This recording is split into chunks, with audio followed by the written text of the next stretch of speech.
Hey there, everyone. Welcome back to Continuing the Call, a seminary dropout's guide to discernment. Today I'm joined by Mr. Austin Habash. Austin is the founder of Sent Evangelization, which is a door-to-door apostolate centered around evangelization and really reaching people where they're at. He's also the founder of Think Catholic, which is another online evangelization apostolate centered around catechesis and formation, and really just putting out awesome content. In this conversation, Austin breaks down his time as a diocesan seminarian, but then also his time he spent discerning the lifestyle of a Carthusian monk. Austin breaks down his 2 years in the Carthusian monastery, the times of prayer, that lifestyle, and really how it's given him the grace to continue his discernment to where he is now. As you listen to this, please say a prayer for Austin and his continued discernment. Once again, I ask that you follow along, share the show, and really keep supporting it so we can keep having awesome conversations like this one. So without further ado, here is my conversation with Mr. Austin Habash. Well, Austin, thanks so much for being here. Do you want to introduce yourself a little bit and we'll take it from there? Yeah, thank you, Thomas. Thanks for having me on. So my name is Austin Habash. I'm the founder of Think Catholic and Sent Evangelization. Those are the two apostolates that I spend most of my time with. And yes, still discerning, of course. I'm right now a single layman, but we're going to talk about discernment here, of course. But for all those who are listening, please pray for me, pray for my discernment, and I will be praying for those who will hear this. Awesome. Yeah, no, and I definitely want to kind of break down all those bits. Obviously, a lot of your ministries and apostolates that you're involved in are fantastic, and a lot of kind of your own result of discernment and prayer. So want to break those down. And I'm glad you brought that up. I love, obviously I have conversations with men and women who are already ordained or professed religious. So like, it's always nice when I get to have conversations with people who are like in the thick of it, because I think it helps. So, and as you know, it's one of those things where it's like, it's beautiful, it's awesome, but it's also difficult. So it's great to hear that, it's the Spirit's still working and figure out where you'll end up. Do you want to go and start just a little bit about kind of your background? Did you grow up Catholic? When was kind of, we'll get into a little bit, but you spent some time with both discerning diocesan priesthood and the religious life. But where did all that start? What was kind of that first encounter with God that you've had?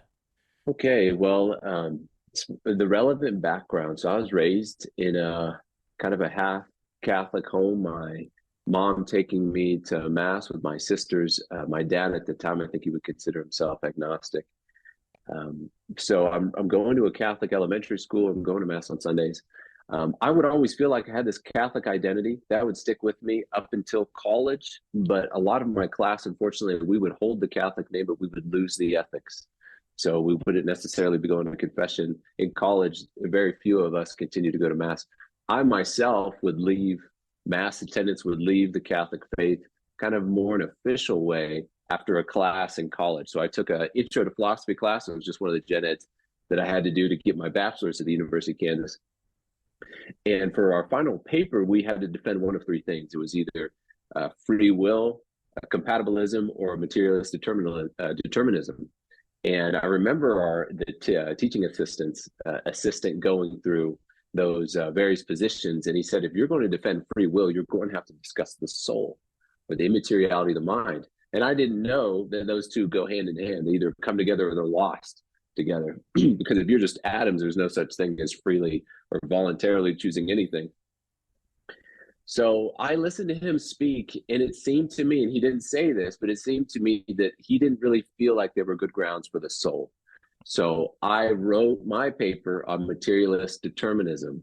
And I remember arguing with my Protestant friend, who's now a Protestant pastor, about my paper. And I felt like I had won that argument. So I was convinced that there was really nothing more to me or to the world than atoms. And that was really the end of kind of my religious journey at that point.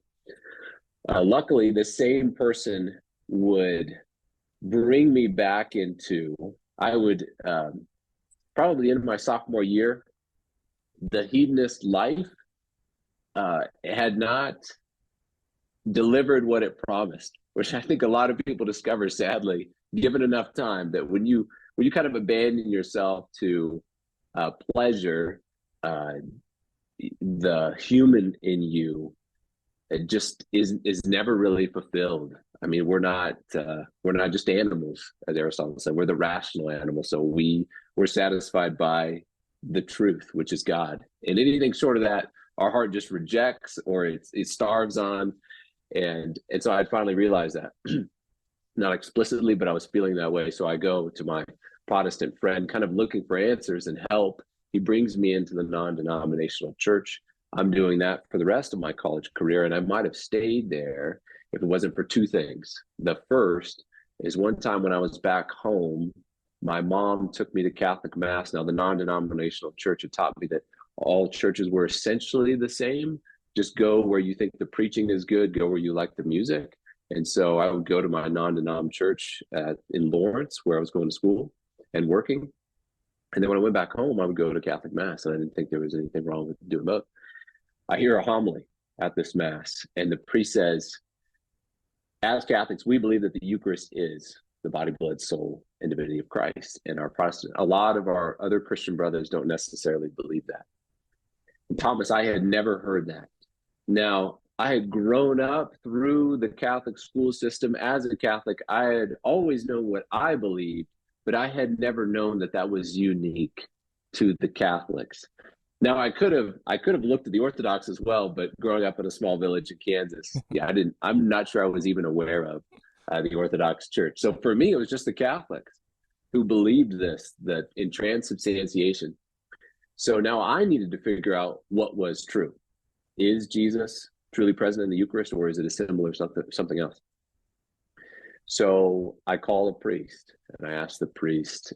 I didn't tell him really that I was going to the non-denom church or that I was a fallen away Catholic, but I just kind of asking him questions about the Eucharist.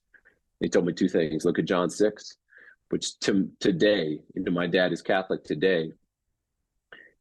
One of the two reasons he'll say that made him Catholic is that you cannot read John 6 differently than the true presence of the Eucharist. So that was one. Read John 6, he said. The second, he said, is read Justin Martyr writing to the emperor of the time, Apology 1. We've got this super long, as you're aware of, Thomas, I'm sure, this super long description of what it means to be a Christian in the 2nd century. And he says in there, and we believe that the one who presides when he prays over the bread and wine, that it's not just bread and wine, but it becomes the flesh of Christ Jesus, who took on flesh. And I said, if anybody knows, it's not 2016 Americans here trying to figure out what Jesus thought and taught. It's this guy in the 2nd century. So I resolved to go back. I go back, and now I'm learning what it means to be Catholic. Now at the end of, 2015, I believe I graduated from college. So around 2015, 2016, I'm discovering what it means to be Catholic. Somewhere in here, I hear a man talking about Our Lady of Fatima at the campus center in Lawrence. I was there, and there was a talk, and he's talking about Our Lady of Fatima. And he talks about how she said, go to confession every first Saturday. And I thought to myself, man, I have not been to confession since I received first confession, first reconciliation, possibly. And so I resolved to go to confession. I went to confession. So the sacramental grace from there, combined with, I heard a focus talk on prayer, that you need to pray. And so I began praying the rosary daily. So the cleansing of my soul, allowing grace to be infused, and then invoking God's assistance, asking for God's grace through the rosary, those things changed me. I mean, I changed overnight, Thomas. And there's many times in my Protestant life where people would come up to me and say, so when did you commit yourself to Christ? Or when did you really become a follower? When were you converted? And I would tell them of moments where I thought I'd recommitted, or there had been a definite change in my practice. But this was the first time that my desires changed. And for me, that was like a deep, deep foundational, fundamental change. The first thing is, for the longest time, I'd loved the gym, kind of grown up in the gym every day. You're doing your 2-a-days in the gym. You've got your little plastic containers of your chicken and rice. And Thomas, I don't know if you've ever lived this life. Maybe you're currently, this is your diet. But I was very serious about getting shredded, and all of a sudden that was less of a priority. I mean, I really let that go. I lost a lot of weight. I remember a girl I used to know was at a bar, and she looked at me and she said, "You just don't look like you." And I wasn't me. I was changing. So that was the first. The second is I began to have this incredible love for my family, my immediate family. So I would call my mom. I would call my sisters every day, which they quickly stopped picking up the phone. You know, your siblings answer the phone when it's an emergency, but when it's a day-to-day call, my sisters were like, you know, we'll see you when you come visit. But I really loved my family. That was that new love for my immediate family that had fallen from heaven. So I was changing. I also, in this time, I turned down a promotion that I was working at the University of Kansas as the marketing coordinator of international programs, and I had been promoted to a job in Boston, which was kind of the HQ for the company I was working for, even though I was on site at the University of Kansas. I turned that down, and I had never done that before, Thomas. It was always get the next job, get the next job. My life was very simple. So now I'm unrecognizable to myself. So I hear about a thing called spiritual direction, and I go to this spiritual direction, and I didn't know how to do spiritual direction. What was my part? So I came in with a Bible verse that I'd always liked. Matthew 19:21. The young rich ruler comes up to Jesus. What good thing must I do to inherit eternal life? Jesus says back to him, you know, if you would be perfect, sell all that you have. You have treasure in heaven, come follow me. And I'd always loved that verse. It had always been lodged in my heart for as long as I could remember. So I tell the priest this, and he pauses and he says, this is our very first time meeting. He says, have you ever thought about being a priest? And I sat back, and Thomas, growing up kind of Catholic and knowing Catholic priests, there's many times that a priest had said to me, hey, like, have you ever considered being a priest? And I just remember how little of an impact that had on my heart. And it was really because my heart was outside of grace. It's a divine call. And for so much of my life, I hadn't been to confession. And so it couldn't have any impact on me, really. But now, here I am. I've gone to confession. I'm trying to live the sacramental life. I'm trying to pray. And my response to him was, I'm afraid to think about it because I'm afraid it might be what I'm supposed to do. And I'm hearing my own words, like, yeah. Now the genie's out of the bottle. Once you say it, like, yeah, you feel doesn't it. go back. Right? We Yeah. have to deal with it now. Yeah. No, real quick, I'm glad you mentioned this kind of idea that as, you know, you're going through this conversion, even things like a promotion, you know, that normally you were kind of searching after and was kind of the logical step, just didn't really appeal to you. Was there any sort of discernment going on in the sense of, you know, what you actually wanted? I mean, because so I see this a lot with people that either are going through RCIA or not. Like, it's exhausting. I think people really kind of, you know, we look around and we're like, man, why don't more people, those of us who have either converted or have had a reversion, are kind of looking around. We're like, man, why isn't everyone doing this? Why isn't every, you know, Protestant coming to Catholic Church saying, hey, you claim this? Why is, you know, should I believe it, sort of thing? And I think we forget how exhausting and tiring it is. So while all of this is going on, I mean, yeah, what other effects is it having kind of in your day-to-day life, or is this kind of stuff that's happening on the side, or how are you managing this kind of like deep soul-searching reversion with the day-to-day life of the world? Oh, that's a good question. I mean, I'm still going to work. I turned down the promotion. I'm still in the world, but my heart has left it.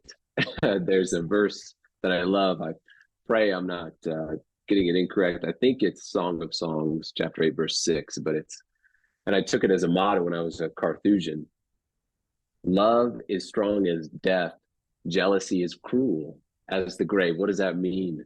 So, Thomas, your love for your wife has effectively killed your love for all non-wife women. Okay, so love is a kind of death. You love one thing to the exclusion of other things. Love is strong as death. So my heart had died to the world, and you know, God willing, it'll continue to do so. Love is strong as death. Jealousy is cruel as the grave. The grave doesn't give people back. So Thomas, your love for your wife, it's not coming back. to something else or to some other woman.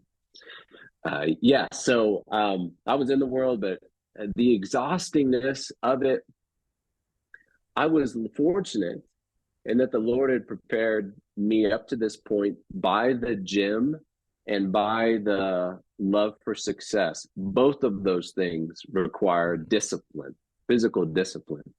And from that physical discipline, plus you have to develop a kind of work ethic, again, in either of those pursuits. Both of those kind of had distanced me from, I want to say, temporal desires. That might be a little bit too generous to say at that time, but at least like sensual delights.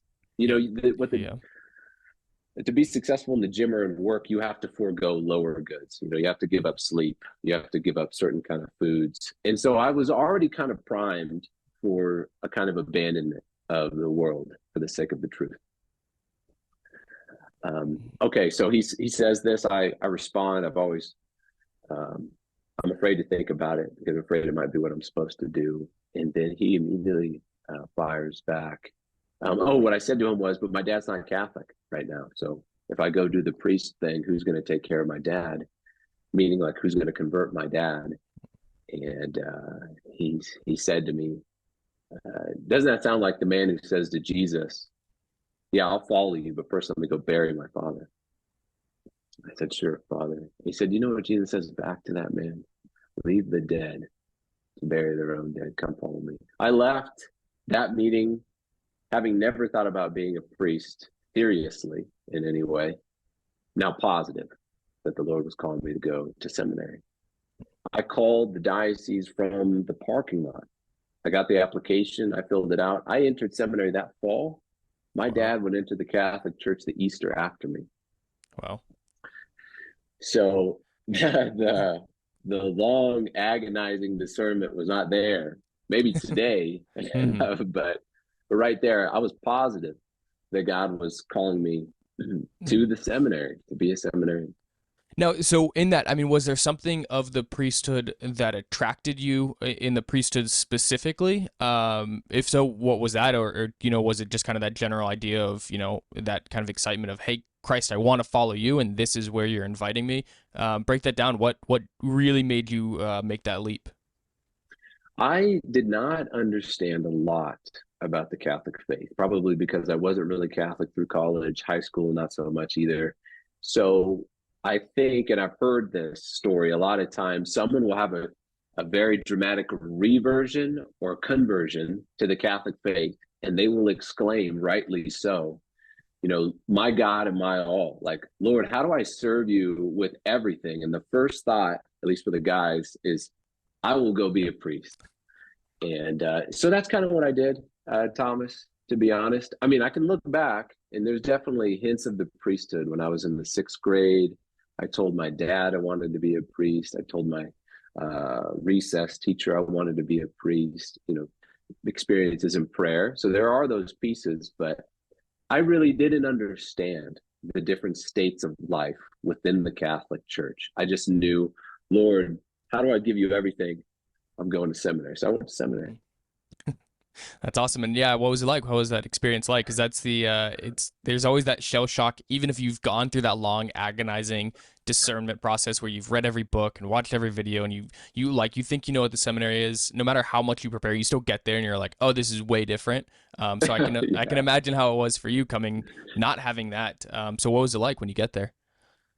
Well, Thomas, I see behind you the office, the Yep. breviary. One of the things that I remember thinking to myself at the beginning was, a lot of these guys, I'd gone to major seminary immediately because I already had my bachelor's degree, but a lot of these guys had done college seminary. So they arrive, they have their breviaries, they know how it works. I've never even seen these series of books before. And then they tell us, you will be praying these, if you become a priest or a deacon, you'll be praying these 5 hours every day of your life. And I remember thinking to myself, and I laughed at myself when I had to stop, but I remember thinking to myself, man, like, someone should have told me this before I filled out the application.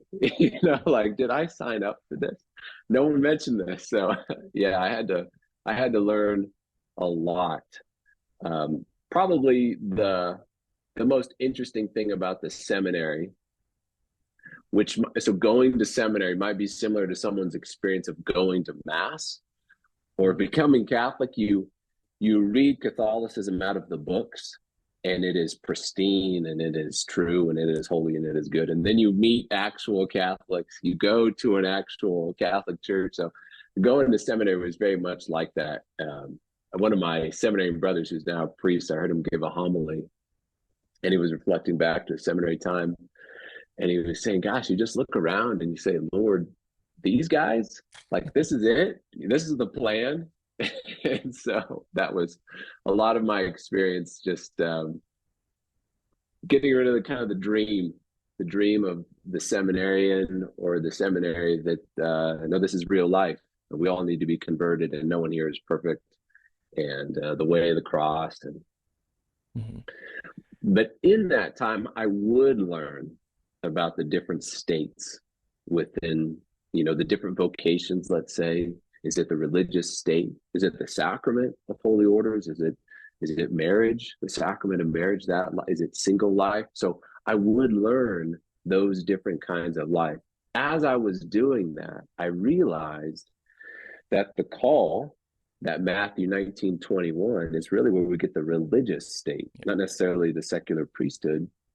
So we get those three vows: obedience, perfect continence, and poverty. And so I realized, Lord, I feel like I should be a religious. I feel like that's the call. I went to seminary pursuing that life described in that verse. Well, the life described in that verse is the religious life. So then I started looking.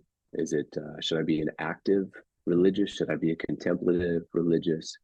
And one document really settled that for me. It's titled Umbratulum, and it was written by, I want to say, Pope Pius XI, and I could be wrong on that. On the Carthusian, he's approving, I believe, the statutes of the Carthusians in his day, like an update of the statutes. And he says in there, he says that there is no state of life more perfect than the Carthusian life.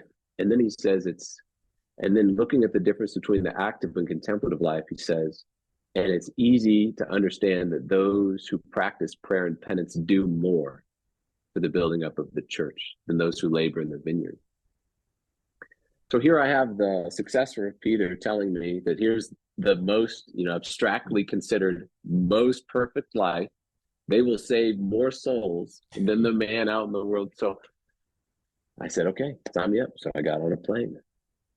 That's awesome. Yeah, I want to pick back up there, but I want to highlight, and I love that. Like, and this is kind of my biggest piece of advice always with the discernment is, like, God doesn't waste our time, and that's a beautiful thing, and it gives people the hope that they need, I think, to discern well, to take those leaps of faith, because it's like, hey, even if this isn't the end goal, God's not going to waste your time. Any time spent with God is good time spent.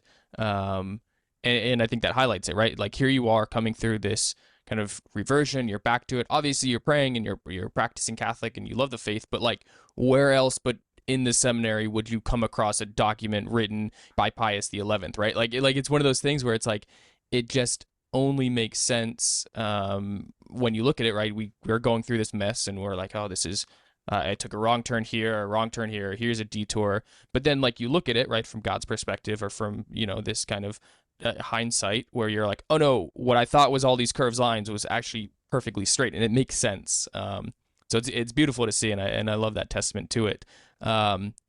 However, with that, the Carthusians are about as different from the diocesan seminary as you can get. Do you want to share a little bit about the Carthusians, who they are, and their kind of spirituality, and just try to, like, get across kind of the way that they live and why this change would be kind of seen as so radical to so many people? So the Carthusians, their founder, St. Bruno, he dies at about the end of the 11th century. So right around the time that we're getting the St. Dominics and the St. Francis, those very ancient, very illustrious orders. He was looking to bring to the West the feeling of the Desert Fathers in the East. So it would be a monastic life really focused on solitude. That's what really sets apart the Carthusian. There are other monastic orders that have a great deal of silence, but they don't have extreme as solitude as the Carthusian does. So the Carthusian, very uniquely, all of your monks have to chant those 8 hours, 8 liturgical hours of the day. So the Psalms and the readings, starting at Matins, ending at Compline throughout the day. But the Carthusian uniquely spends a lot of those designated prayer periods in solitude. So he doesn't join the community for terce or sext or known. Those are all prayed by himself in cell. So it's very unique for its solitude. The Carthusian's a week. He should not speak to anyone except for once a week for a couple of hours on a community walk, where you walk next to one person, and then a couple yards in front of you is another two people, and you walk around the monastery or out into the fields, the surrounding kind of village. So really no speaking, really complete solitude. There's a division between what they call the fathers and then the brothers. The fathers work in the cloister. They're the pantry man. They tend the garden. They repair the monastery. The fathers are not supposed to step out of the cell. So they stay in the cell in quiet contemplation of God. And people will sometimes say, like, wow, what did you think about? You must have spent all this time thinking about things. But contemplation is God thinking, and him pouring into you his thoughts, which if God pours into you knowledge of himself, what Dionysius calls a dark ray, then it's not going to be particular, because God is not particular. And so he's not a being, he is being. So you're not thinking. So you're being taught. God is teaching you. You're praying, but it's total silence. And it's not only silence exteriorly, but it's silence interiorly. So the monk is trying to get thoughts out of the way. So he sits in cell.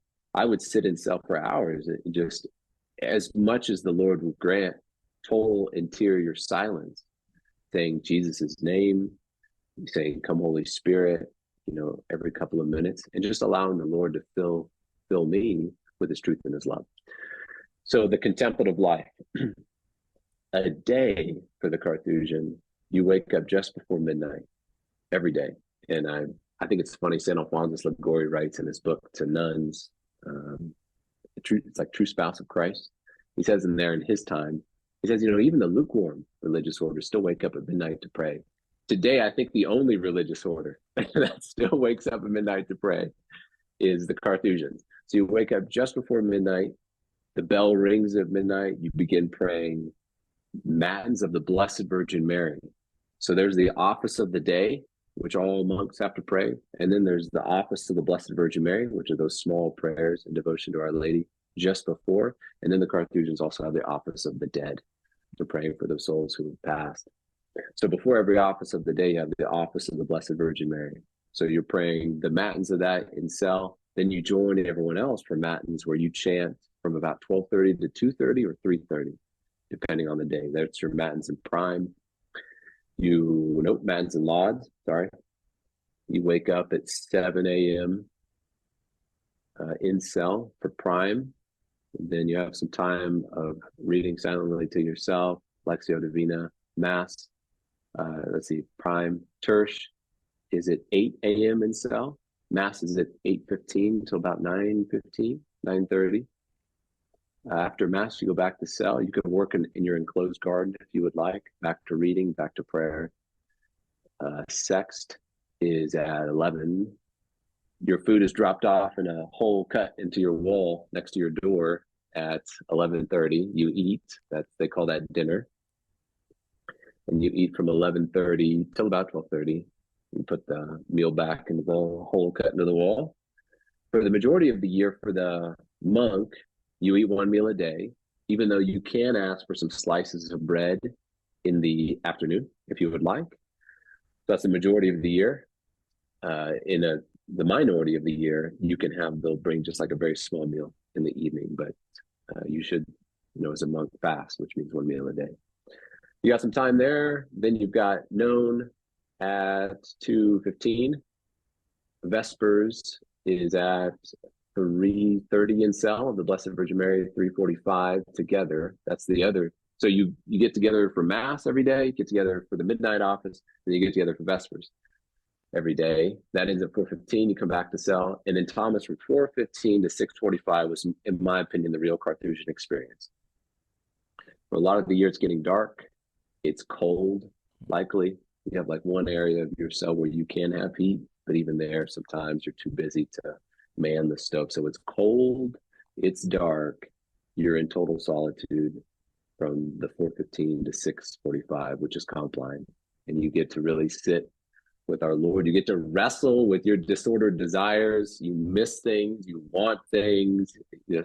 If someone said one thing wrong to you 2 months ago on a walk, it's going to surface right there in that time. So a holy wrestling with the Lord. So that's kind of the Carthusian life. Wow. Now, as you're going through that, it's interesting that, obviously, as you said, Pope Pius XI, and just kind of this general idea is we hear this, right, that monks like the Carthusians do more for the salvation of souls and do more for the church than any other state of life. It's the most perfected state of life we can have in this life.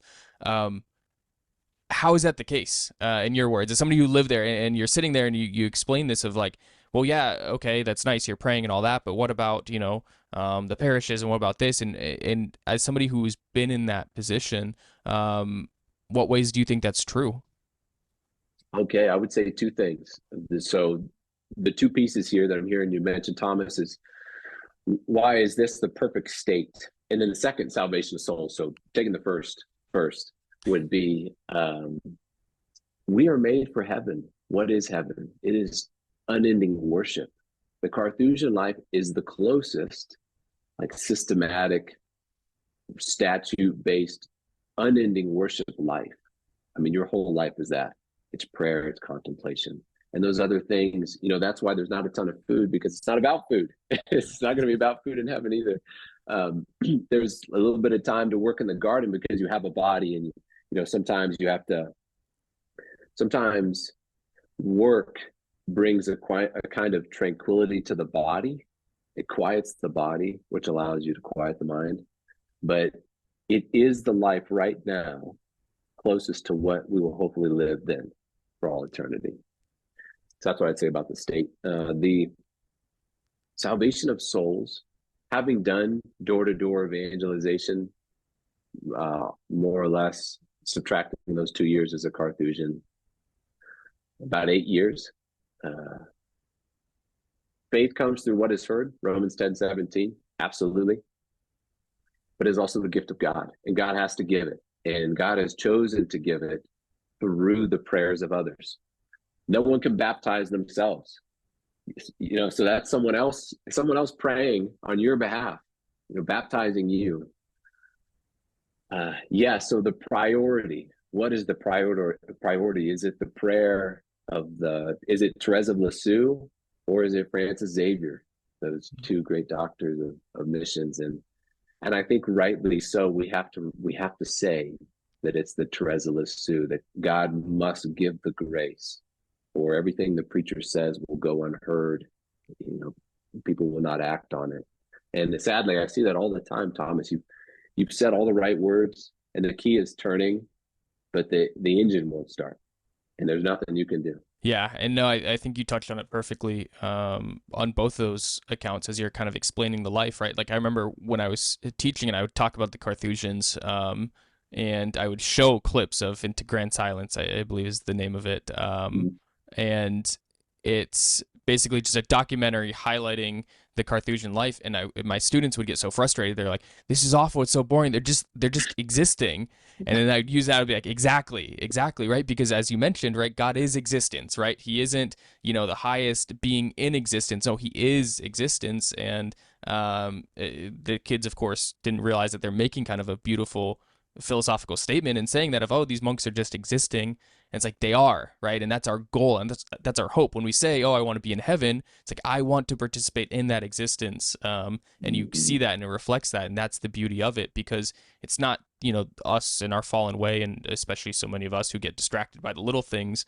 When we're just existing, it's we're going through the day and settling for all these lower goods, But as you described it, when you're sitting in your cell and you're, actively receiving the grace of God, you're existing in the proper way. And it's a beautiful sense and a beautiful foretaste of heaven that is so far beyond all of us that it's incredible to hear your story and bringing it to the second point of salvation of souls.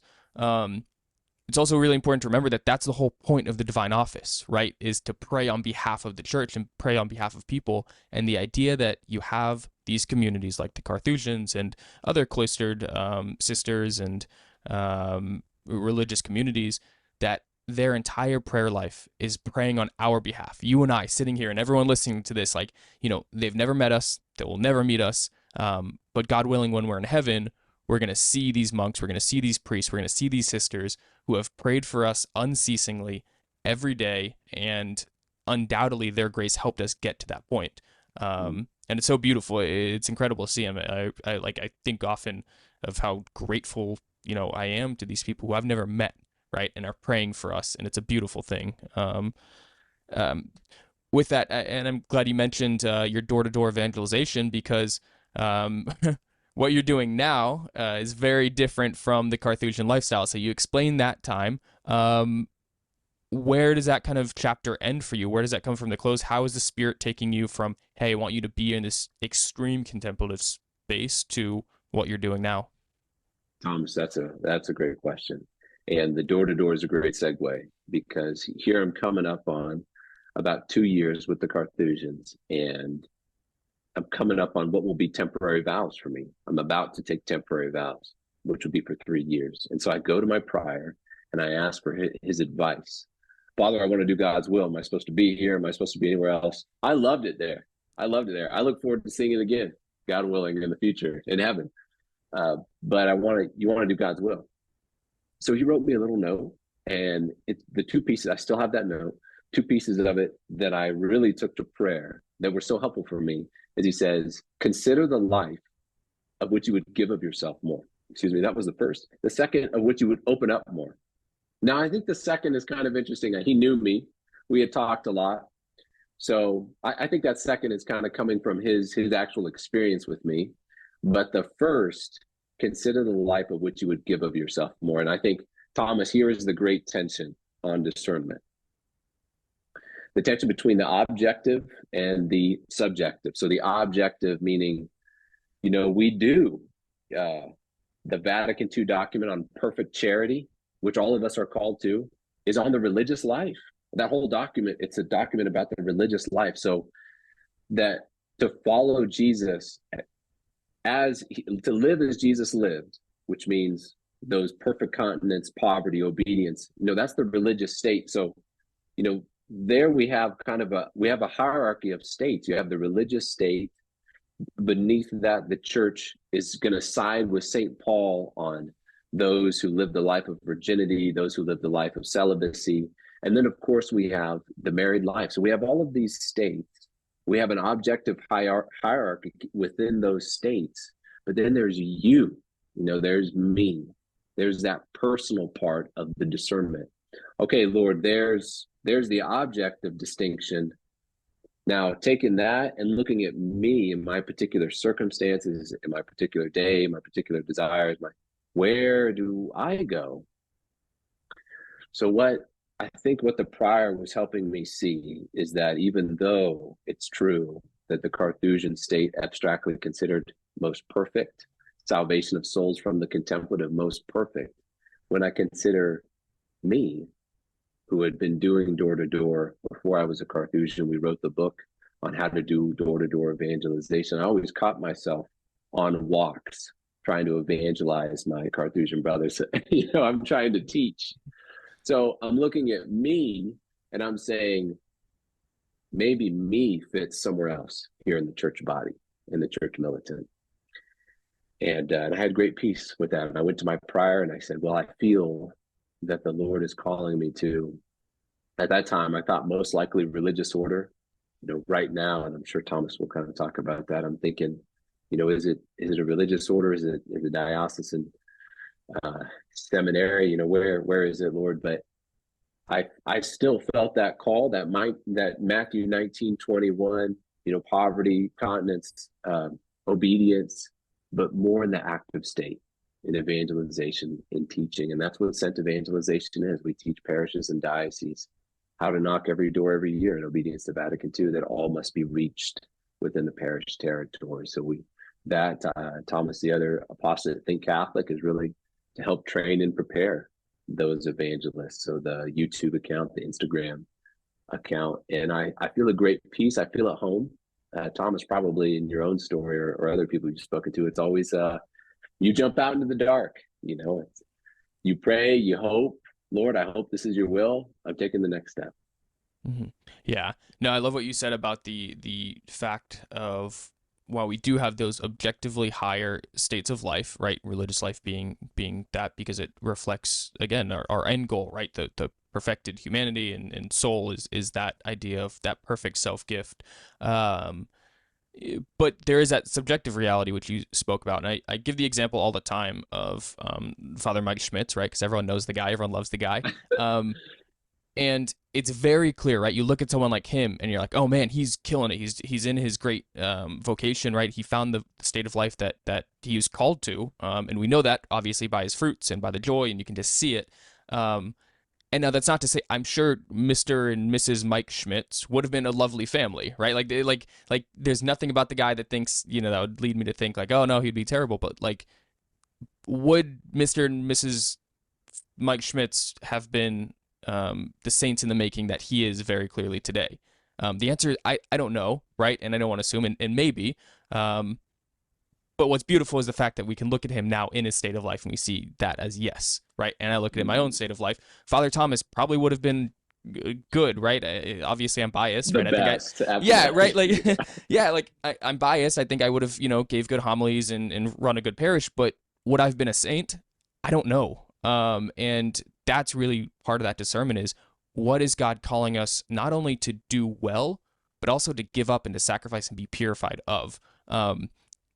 The priesthood may come really easy to some people. The married life may come really easy to some people. And while there's a sense of ease and joy that you should get from your state of life vocation, we're not called to do what's easy. We're called to be purified and sanctified from it. The amount that I've grown in my short, almost 2 years of marriage is significantly more than the 4 years I spent in seminary. Now, that's not to say that time was wasted, by no means, right? It's what ultimately led me here. But I am closer to being a saint because of my vocation of marriage than I would have been in that vocation of priesthood. And so I love the fact that you're highlighting that, because I think it's so important. And I think you can see that of like, you express your love for the Carthusians and the contemplative life. And again, God doesn't waste our time. You very clearly got graces and grew during that time. But I imagine that you're closer to being a saint now, and that's the beauty of it. So with that, do you want to kind of dive into a little bit of where are you at now, right? What's your discernment process? You're obviously doing a lot of fantastic work, a lot of kind of just really, and if you want to flesh it out a little bit more of what you're kind of doing with Sent Evangelization, but like you're very clearly doing a lot of that. But as you mentioned, you're still actively discerning. So without, us like pulling back all the curtains and everything, what's the day-to-day life? What's the discernment process going for you right now? That's a great question, Thomas. So discernment for me right now. So my tendency, the religious state, because of, just the objectivity of it, as a good, it's good for us. I've visited various religious communities, and again, we're thinking about, but you as an individual person in the abstract, you're very concrete in this abstract ladder of states of life. That the Carthusian life has very much changed me. It has very formed me. And I was speaking to a diocesan priest once. He had left the monastery, discerned out of the monastery after longer than I, about 4 to 6 years.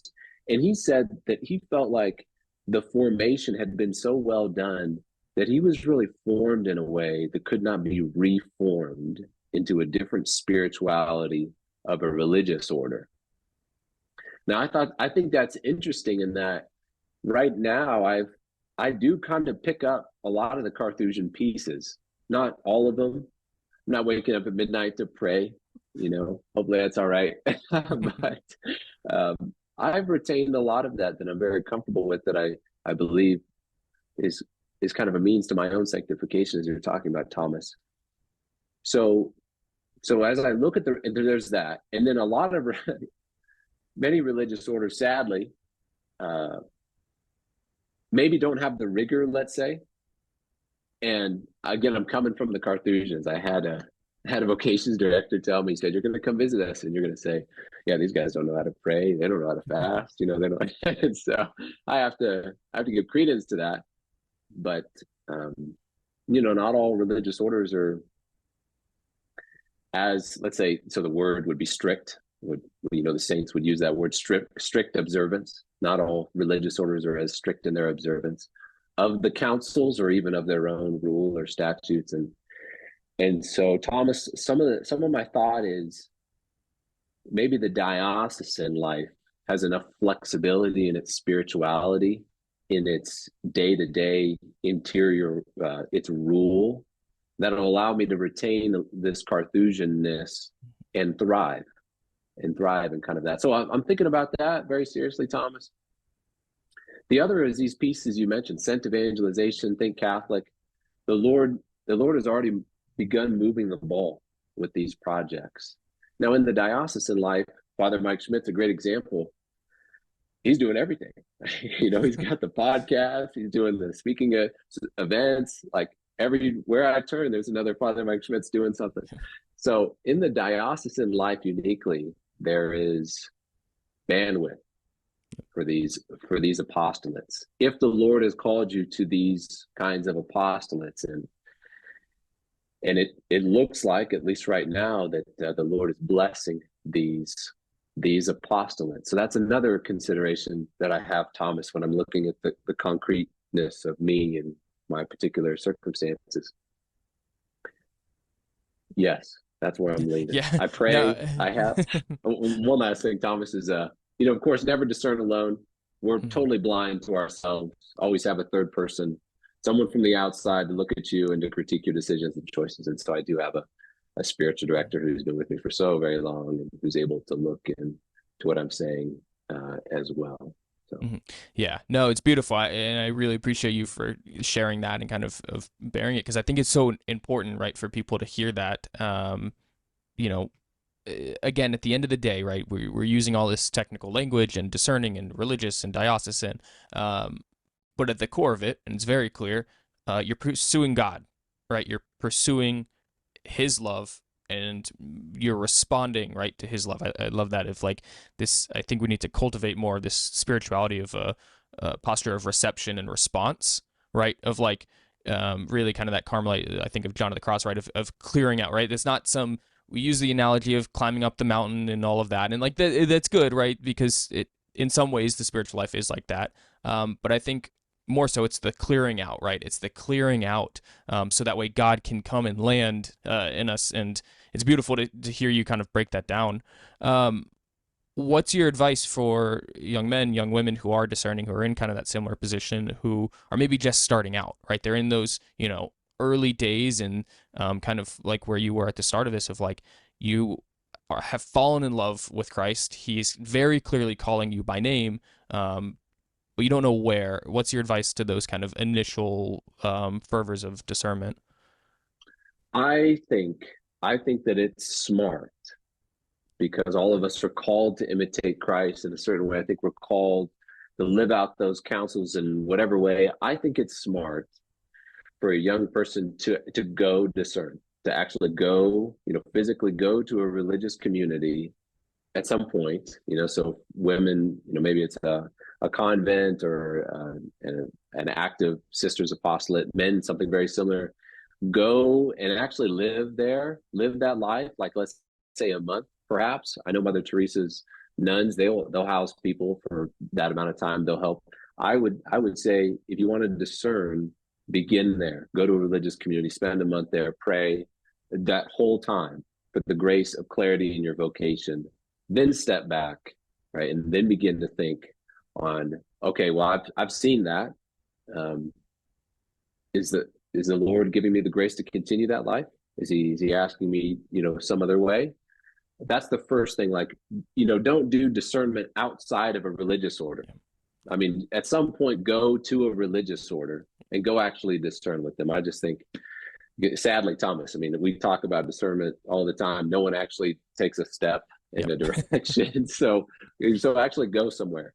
The second is, I would say, read what saints think about these different lives. Like, read Alphonsus Liguori, read St. Thomas Aquinas, read St. Augustine, read the church.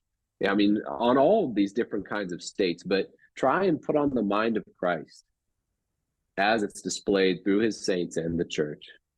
Go, pray, and and trust. As you said, Thomas, which is really a word for me today, that they're not wrong turns. They're just it's a windy, straight road, let's say.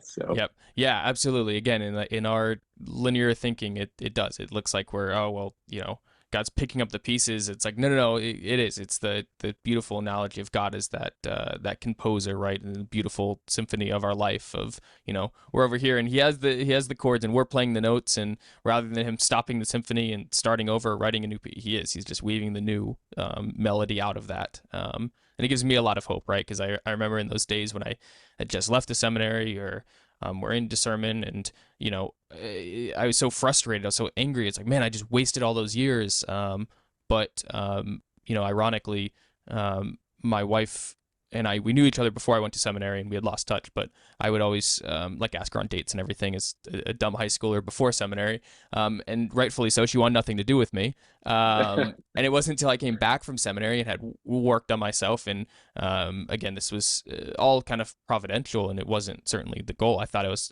like you, when I had left formation, I thought I was going back, right? I thought I was going into a religious community, but had met her in the meantime. But it was through that transformation that she realized, oh, hey, you're not the dumb kid who, I thought you were. And that I always use that as an example, one, because it's a great pitch for when I'm telling my students to, like you said, go discern, right? Because you're either going to end up professed religious, a priest, or, a better potential spouse and more attractive to whoever you're called to marry, which is always a good thing. But I use it as that of there's not that wasted time. And again, if the end goal, God doesn't just have unlimited time, right? He is outside of time, and he wants us to be with him and spend time with him. And if that's in the shape of discernment, or if that's in the shape of our working in our ministry, it's all good things, and we're getting more like him, which is the end goal. Amen. So yeah. So Austin, I really appreciate you sharing your story very clearly.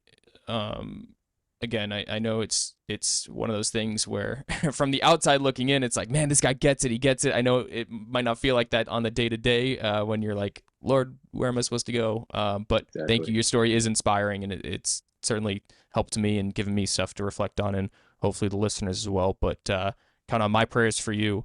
And I can't wait to see where you end up. And either way, it's going to be good. It's going to be great. So it's awesome to see. So thank you again. Thank you, Thomas. Yeah, God bless you. Thanks for having me on. Yeah, of course. Real quick, where we mentioned Sent and Think, and where can people find you? Where do you want the people to go? So Sent Evangelization, sentevangelization.org. There's a book, free PDF right there on the side if you want to learn about how to do neighborhood evangelization for yourself, for your parish, your diocese. God willing, the resources are there. Reach out if I can help. thinkcatholic.org is our blog. Instagram as well for the short videos, or YouTube if you prefer. And that's just for ongoing faith formation and apologetics training. Awesome. Yeah, no, I can't recommend both those enough.